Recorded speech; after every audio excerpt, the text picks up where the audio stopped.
Bonsoir à toutes et à tous. Bonsoir Sarah, bonsoir Arnaud. Bonjour à toutes et à tous. Merci d'être avec nous pour cette clôture, un moment un peu spécial. Et pour le coup, je suis très content de vous avoir pour cette thématique, cultiver sa différence, être différent.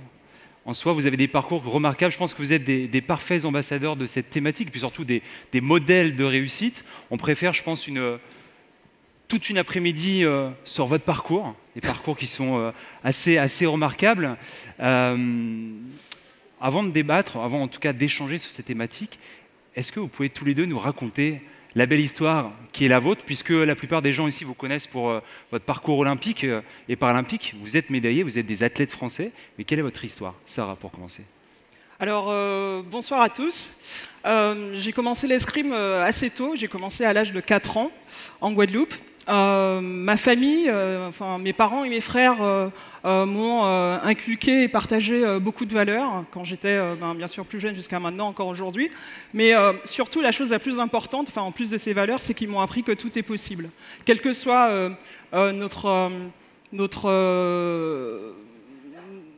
d'où on vient, notre différence, notre couleur de peau, enfin quoi qu'il en soit, que tout était possible en tout cas. La grande chance que j'ai eue à 16 ans, c'est que j'ai vu à la télé une personne que je connaissais, qui était en plus noire, qui venait de l'escrime, qui venait de la Guadeloupe, donc les 8000 km aussi, qui était devenue en fait la première championne olympique à l'épée. C'était Laura Flessel que j'ai connue donc toute petite. Et en fait ce jour-là, moi j'ai su que j'allais être médaillée olympique. Pas que je pouvais l'être, puisque depuis très jeune, mes parents m'avaient appris que je pouvais accéder à ce que je voulais vraiment, mais je savais que j'allais être médaillée olympique. Donc, avec une détermination, très rapidement, j'ai eu des résultats internationaux et j'ai intégré donc l'équipe de France que j'ai rejoint à Bordeaux. Pardon. Et c'est là que j'ai été confrontée justement à ce qu'on appelle l'indifférence. Parce que j'étais la seule noire, parce que je rentrais pas dans le moule équipe de France, les blagues à la con, blonde, mèche, enfin bon, la totale. Et finalement, moi, c'est toutes ces choses que ces concurrentes et partenaires, hein, parce qu'il y avait aussi des partenaires au sein de l'équipe de France qui avaient un comportement pas terrible, mais toutes ces choses finalement m'ont forgé. Et en plus du fait d'être à 8000 km des miens, le choix vraiment d'y être et de ne pas pouvoir rentrer chez moi tous les week-ends, hein, forcément, moi, ça m'a encore plus déterminé par rapport à mon objectif qui était celui de la médaille. Par la suite, j'ai été malade. Cette médaille olympique n'étant toujours pas atteinte, j'ai fait le choix d'affronter seule cette situation et donc ne pas partager avec ma famille, en l'occurrence ma mère, mes parents en tout cas, qui s'étaient beaucoup investis pour moi et pour que je réussisse et que j'aille au bout de cette aventure. Et du coup, avec cette épreuve à affronter, j'ai un gros trou là en fait. Raconte-lui ton histoire. Avec cette épreuve, en fait, j'ai pu finalement, tout en restant concentré sur l'objectif final de la médaille, être encore plus déterminé et plus sûr de moi finalement. Et du coup, avec en plus le parcours de mes frères ou des personnes que je connaissais, et puis les mots que mes parents m'avaient vraiment appris sur le fait de, voilà, tu peux y arriver, maladie ou pas, on s'accroche à son rêve et on va jusqu'au bout. Pour le coup, tu incarnes très très bien cette baseline qui est rien n'est impossible. Rien n'est impossible, comme bien sûr, dirait Nike d'ailleurs, just do it. Arnaud, aujourd'hui dans la lumière, mais un parcours assez... alors je te vois me regarder avec un doute, mais pour le coup, médaillé paralympique, une très belle carrière et une histoire tout aussi intéressante. Alors, bonsoir à toutes et à tous, je suis vraiment ravi d'être ici. Alors moi, je suis né avec une petite particularité, c'est que je suis né avec cette coupe de cheveux. Non, c'est pas du tout ça. C'est que je suis né sans avant-bras gauche. On appelle ça une agénésie de l'avant-bras gauche. Donc là, aujourd'hui, je porte une prothèse. J'en ai plusieurs différentes.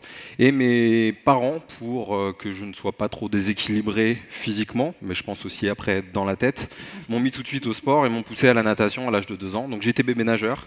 Je barbotais dans l'eau, j'ai failli me noyer au départ. Et j'ai dû m'adapter toute mon enfance et le sport m'a aidé déjà à ça tout jeune. Sauf qu'à l'âge de 5 ans, lorsque je regardais les jeux à la télé, j'étais émerveillé par une discipline. Et alors, je ne peux pas expliquer pourquoi, mais c'était le saut en longueur. Donc voilà, il y avait quelque chose qui me touchait dans l'esthétisme de cette discipline, de pouvoir voir voler des hommes et des femmes. Et je me suis dit, en fait, j'ai envie de voler, j'ai envie de pouvoir sentir cette sensation. Et mes parents m'ont autorisé à faire de l'athlétisme parce qu'ils trouvaient que c'était un peu trop traumatisant à l'âge de 11 ans. Donc j'ai touché à pas mal de sports, j'ai fait de la natation, j'étais un peu hyperactif, je suis un peu toujours. La natation, basket, tennis de table, voilà, etc. J'allais à l'école comme tout le monde. J'ai eu des périodes avec prothèse et des périodes sans prothèse. Et j'ai commencé l'athlétisme à l'âge de 11 ans. Et là, lorsque j'ai commencé, en fait, j'ai découvert que, en plus d'aimer cette discipline, donc on touche à tout, hein, on appelle ça de l'école d'athlétisme lorsqu'on est jeune, j'ai découvert que j'étais bon en plus là-dedans. Donc là, c'était un peu un choc pour moi. Alors, je connaissais pas le paralympique, handisport, tout ça. Enfin, je m'en foutais complètement, mais surtout, je connaissais pas en fait, donc je pouvais pas m'en foutre quelque part. Mais je bats assez rapidement le record de mon club. Et je concurrence les meilleurs tout de suite au niveau départemental, régional. Et à l'âge de 16 ans, lorsque je suis au lycée, en parallèle, voilà, j'allais m'entraîner au stade juste à côté, je participe au championnat de France en valide pour la première fois et je termine dans les 10 meilleurs français. Et à ce moment-là, mon entraîneur en fait, dit mais ce serait peut-être intéressant de voir quel niveau tu aurais au niveau paralympique.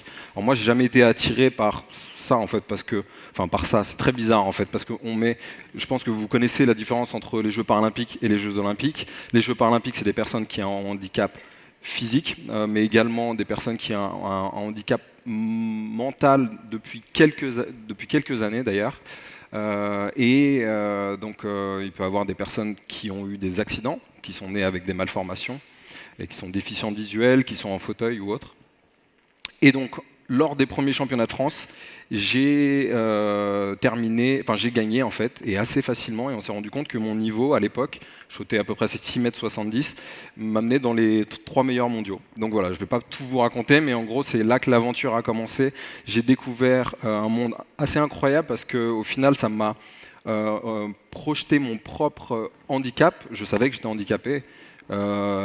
C'est la vision que les gens ont de moi ou peuvent avoir de moi, parce que moi je me suis jamais senti comme tel, j'ai dû m'adapter, j'ai trouvé des solutions. L'être humain a cette capacité incroyable de pouvoir trouver des solutions et de s'adapter. Et j'ai également vécu des harcèlements lorsque j'étais au collège, donc j'ai pas vécu que des bons moments, mais d'être à un championnat avec des personnes avec des handicaps complètement différents, des histoires assez dingues, et en fait de voir que tout le monde se moque de soi-même, et j'ai jamais entendu des gens se chambrer autant, ça m'a fait un effet assez dingue, et c'est à partir de là que j'ai commencé à faire des résultats au niveau international. Et aujourd'hui, voilà, pour synthétiser, j'ai participé à 4 Jeux paralympiques. J'ai gagné 5 médailles au niveau mondial, j'ai le record du monde actuel, mais réellement mon rêve qui était de participer aux Jeux Olympiques, c'est toujours mon rêve et mon objectif aujourd'hui, c'est-à-dire que je veux me qualifier aux Jeux Olympiques et aux Jeux Paralympiques. Donc par rapport à mon niveau, mon record c'est 7,82 m, il faut que je puisse sauter plus de 8 mètres, 8,15 m environ pour me qualifier. Alors j'ai pas réussi, c'est pas la première fois que j'ai cet objectif-là, mais je suis persuadé que je peux y arriver, et justement en travaillant avec l'innovation sur les prothèses, j'ai un projet sur des prothèses de course et également sur des prothèses connectées, qu'on parle de technologie, et pour améliorer, pour avoir plus de retours sur la santé, etc. Bon, enfin bref, je vais faire assez court parce que je vois le temps qui file. C'est pas le sujet. Aïe, aïe, aïe. Voilà. C'est ce que je disais tout à l'heure. On aurait pu prépare pour Tokyo. Prendre une après-midi entière, mais en tout cas, c'est tout ce qu'on te souhaite, en tout cas, de pouvoir intégrer cette discipline, en tout cas sur les Jeux Olympiques. Et en parlant de technologie d'ailleurs et d'entrepreneuriat, je pense qu'il y a beaucoup d'entrepreneurs dans la salle, ils sont nombreux à se poser la question, mais du coup c'est quoi le pont entre des athlètes de haut niveau avec un parcours qui est le leur et le monde de l'entrepreneuriat? Pour moi, les sportifs de haut niveau sont des entrepreneurs, dans le sens où l'entrepreneur il veut essayer de sortir un service ou un produit innovant, et en fait l'athlète son objectif, ça va être la médaille olympique, des champions olympiques. Par rapport à ça, il met en place un plan avec des étapes à franchir, à valider. des process qui met en place, que ça peut être un backlog, je sais pas, l'agilité en entreprise, enfin, peu importe. Et on étudie le marché, nos concurrents, etc. Et en fait, toutes ces choses nous permettent en fait d'arriver jusqu'à donc effectivement à la médaille. Il y a encore une autre chose en parallèle entre l'entreprise et le sport, c'est que en fait le sportif en fait va être du début à la fin en fait très focus sur son objectif à tel point que ça devient en fait son ADN. Ça s'inscrit vraiment dans son ADN, son objectif final. Et tout ça pour dire que voilà, il y a un parallèle qui semble évident. En fait, c'est comme si ils étaient tous les deux les mêmes, avec aussi l'étape de levée de fonds d'ailleurs, parce qu'en tant qu'athlète de haut niveau, on a besoin d'être accompagné financièrement sur une Olympiade. Une Olympiade, c'est 4 ans, une qualif olympique. On fait quand même un peu le tour du monde, donc c'est pas si simple que ça. Et puis voilà. Alors, comme le dit Sarah, justement, je pense que les gens peuvent avoir à l'idée qu'on est des spécialistes dans notre discipline. C'est-à-dire moi, je fais du saut en longueur. Sarah, je me souvenais plus, c'est l'épée. Voilà. Et donc, on est ultra spécialiste dans cette spécialité. Donc, on a développé des compétences que là-dedans. Sauf que comme vous avez eu un parcours différent, même si vous êtes spécialiste dans quelque chose aujourd'hui. Mais on développe énormément de compétences, de connaissances tout au long de ce parcours. Et les sportifs de haut niveau, comme le dit Sarah, sont des entrepreneurs. On doit donc travailler avec un objectif, on a un plan pour essayer d'y arriver, on s'entoure, on travaille avec une équipe, en interne mais également en externe lorsqu'on a des partenaires, des fédérations ou des mécènes. On doit faire preuve de résilience parce que lorsqu'on se blesse ou lorsqu'on a une désillusion, on doit pouvoir rebondir, se remettre en question. Voilà, il y a énormément d'aspects qui sont complètement transposables au monde de l'entreprise. Et c'est vrai que généralement, les sportifs de haut niveau, on les voit souvent dans des métiers pour la reconversion, dans consultant télé, coach, kiné, qui sont des très beaux métiers. Sauf que les compétences qui sont développées propres à chaque personne sont bien plus importantes que celle-ci, comme pour vous d'ailleurs. Les compétences pour lesquelles vous êtes là aujourd'hui, je suis persuadé que vous avez énormément d'autres choses qui ne sont pas prises en compte et qui ne vont pas être inscrites sur votre CV parce qu'elles vont être beaucoup plus fines. Et je pense justement que dans le futur et en 2084, on gagnerait à donner plus de pouvoir, c'est un point assez large, mais aux ressources humaines et à être concentré beaucoup plus sur l'humain, avoir des personnes plus empathiques et capable justement d'aller chercher les compétences et les capacités de chacun qu'il a développé tout au long de sa carrière, parce qu'on parle de potentialité et on parle de productivité pour l'entreprise, mais justement le potentiel, pour moi aujourd'hui, il n'est pas encore assez utilisé, et donc travailler avec des sportifs de haut niveau déjà, et puis, et puis surtout utiliser le potentiel autour de nous, quoi. Et en fait, il y a une petite chose que je vais rajouter entre les sociétés et les entreprises. Moi, j'ai été assez souvent confronté à des entreprises qui embauchaient des profils qui étaient similaires, parce que c'était plus simple, un gain de temps, une manière de penser, de réfléchir, des réflexes qui étaient les mêmes. C'était donc plus simple pour eux de recruter des profils d'écoles ou de secteurs qu'ils connaissaient déjà. Et en fait, c'est un peu dommage parce que le plus gros inconvénient de ça, c'est finalement la pauvreté de la réflexion. Si je transpose à ce que j'ai déjà vécu en équipe de France, on a été confronté, en l'occurrence, à des équipes asiatiques où on se retrouve avec des nanas qui ont une façon, qui ont appris notre sport d'une certaine manière et qui est la même d'ailleurs, et qui, quand on leur pose un problème atypique, elles sont incapables de trouver une solution parce qu'elles pensent toutes de la même manière. Alors, en 2084, notre grande chance, et je sais que ça arrivera, c'est que les entreprises tiendront compte de la richesse, de la diversité des profils, effectivement, comme le dit Arnaud, des profils atypiques. Oui, voilà, en 2084, je pense et j'espère qu'on ne retrouvera pas que des personnes qui nous ressemblent au sein de notre propre société d'entreprise, en fait. Voilà. Et si on se concentre de façon globale sur cette thématique qui est le bien-être, alors le thème du jour c'est 2084, en tout cas on essaie de se projeter, Pour vous, avec votre vision personnelle, à quoi du coup le bien-être en 2084 va ressembler? Alors le bien-être, c'est vrai qu'on entend pas mal parler actuellement. Ça peut sembler un peu marketing également, mais ça ne l'est pas du tout. On est tous concernés, vu que quelque part on tend tous à être heureux. Le bien-être, bon, on peut aller voir les différentes définitions, mais on pourrait le définir comme ne pas avoir de soucis, en quelque sorte. Il y a énormément de facteurs qui vont rentrer en commun, comme avoir des relations sociales, pouvoir se faire plaisir à côté, entre guillemets, c'est un peu bizarre ce que je dis. Mais Oui. pour moi, le bien-être, pour schématiser, et là il y a le rapport clairement avec le sport de haut niveau, c'est en gros bien manger, bien dormir, avoir des relations sociales de qualité, vie de famille, vie couple, amis ou autre, les interactions et l'harmonie avec ces personnes, l'activité physique et puis une activité de travail qui nous passionne, c'est un peu mieux qu'à quelque chose qui est un petit peu difficile. Et donc l'activité physique est très important. On entend souvent les gens parler de ça de manière un peu marketing, justement, je trouve, parfois. Sauf que l'enjeu, il est très important. Alors déjà, le sport, c'est un plaisir à la base. C'est un jeu. Et je pense qu'on oublie un petit peu ça, et on a tous été enfants, et je pense qu'on est tous des enfants également à l'intérieur. Mais il y a un enjeu qui est majeur pour les années déjà d'aujourd'hui, mais encore plus pour les années futures, c'est la sédentarité. Le fait qu'on bouge de moins en moins, et justement, on sait qu'avec seulement 20 minutes d'activité physique, on ne parle pas de sport intense, on ne parle pas de sport de haut niveau, mais d'activité physique par jour, on diminue les risques de maladies cardiovasculaires, les risques de diabète, les risques d'obésité.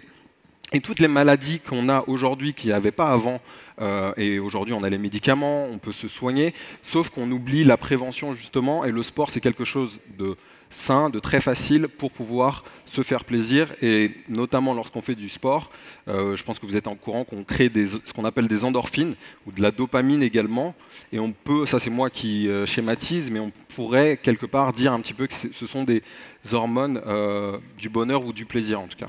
En 2084, il faudra se bouger pour être bien. Alors, aujourd'hui aussi d'ailleurs. Sarah, pour compléter? Pour moi, le bien-être, en fait, je vais vraiment parler côté sport, effectivement, mais plutôt côté cité. C'est-à-dire que aujourd'hui, il y a un truc aberrant qu'on trouve, par exemple, à Paris. On voit des terrains de sport pour des sports cardio, des pistes d'athlètes de foot, des terrains de tennis au bord du périphérique. Alors, ça a l'air, on dit comme ça, mais en fait, c'est assez con, parce que finalement, on s'ouvre les poumons, et finalement, on récupère quand même pas mal de dioxyde de carbone. Donc déjà, ça c'est un petit point où je pense que les architectes devraient peut-être un peu plus se recentrer sur le cœur du problème, en fait. Et en concernant le mobilier urbain, j'imagine, j'espère que plus tard, on se retrouvera justement avec plus de mobilier urbain dédié au sport, qui soit accessible à tous, que ce soit des personnes âgées, des personnes à mobilité réduite, quelle que soit la population, et surtout qu'on n'ait pas à se demander si quelle que soit notre situation géographique, qu'on soit dans le 16e, qu'on soit à Sartrouville, enfin peu importe, on s'en fout en fait, et que quelle que soit notre situation aussi financière, qu'on soit capable de pratiquer cette activité sportive. Et mes deux mots de la fin, vraiment, c'est aujourd'hui, enfin moi j'ai toujours vécu ça parce que mes parents m'ont appris ça très jeune, jusqu'à encore aujourd'hui. On peut tous faire des choses extraordinaires. Arnaud et moi, la chance qu'on a eue, c'est qu'on a été médaillés olympiques. Nous sommes des milliards sur Terre, et très peu à pouvoir dire qu'on est médaillés olympiques. Je pense que on est tous capables de faire quelque chose d'extraordinaire au sens propre du mot extraordinaire. C'est-à-dire qu'il faut vraiment croire en votre différence, justement, croire en votre objectif, et pour le coup, se dire que quand on switch au niveau de son mindset, c'est en fait se dire que bah ouais, on peut le faire et qu'on va cartonner en fait. C'est comme ça que ça marche. Arnaud, le mot de la fin? C'était le mot de la fin par rapport au bien-être et par rapport au sport.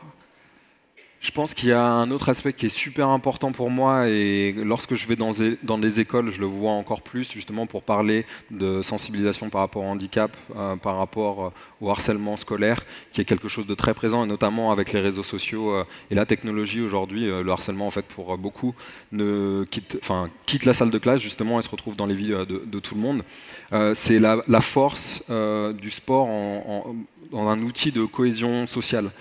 En 2084, on sera 60 ans après les Jeux de Paris 2024. J'espère que vous êtes au courant quand même qu'on a les Jeux en 2024 en France, ce qui est juste incroyable. Alors, il y a plein de personnes qui ne sont pas très réceptives à ça et qui ne se rendent pas compte de la chance qu'on a. Mais réellement, je pense qu'on a l'opportunité de pouvoir amener un gros plus pour la société à travers le sport. Alors, il n'y a pas que le sport, mais le sport, c'est un moyen d'expression qui est juste incroyable. Et je pense que la jeunesse, dans n'importe quel pays, elle a besoin de s'exprimer, que ce soit à travers les arts, la musique, le théâtre ou autre. Et lorsque je vais dans ces écoles-là, et des fois, la dernière fois, j'étais en train de me dire, mais lorsqu'il y a eu les attentats du 13 novembre, j'ai perdu une amie qui était au Bataclan, je me dis, mais en fait, j'aurais pu au même âge être assis à côté d'un des terroristes qui est rentré dans le Bataclan. Je me dis, mais qu'est-ce qui s'est passé? À un moment, qu'est-ce qui s'est passé? Et je me dis que toutes les personnes avec qui j'ai fait du sport, alors peut-être que c'est faux, mais je veux le penser, justement, ces personnes-là sont plus tolérantes, sont plus ouvertes, sont plus compréhensibles, parce qu'on s'en fout justement de la différence, de la couleur de peau, du handicap ou autre. On est là pour partager un moment de jeu, un moment de plaisir ensemble, simple, des valeurs humaines. Et justement, cette compréhension de l'autre fait que lorsqu'on grandit et lorsqu'on est adulte, on comprend mieux l'autre, on est un peu plus empathique et un peu plus tolérant. Donc. Sarah, Arnaud, merci beaucoup pour votre présence ce soir. Merci pour cette clôture. Merci à vous.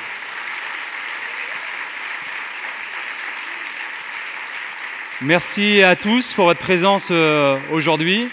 Alors la journée continue en business stage, juste à côté. Rendez-vous à 17h20, je vous donne rendez-vous et on est ensemble jusqu'à 18h30. Merci à tous les deux.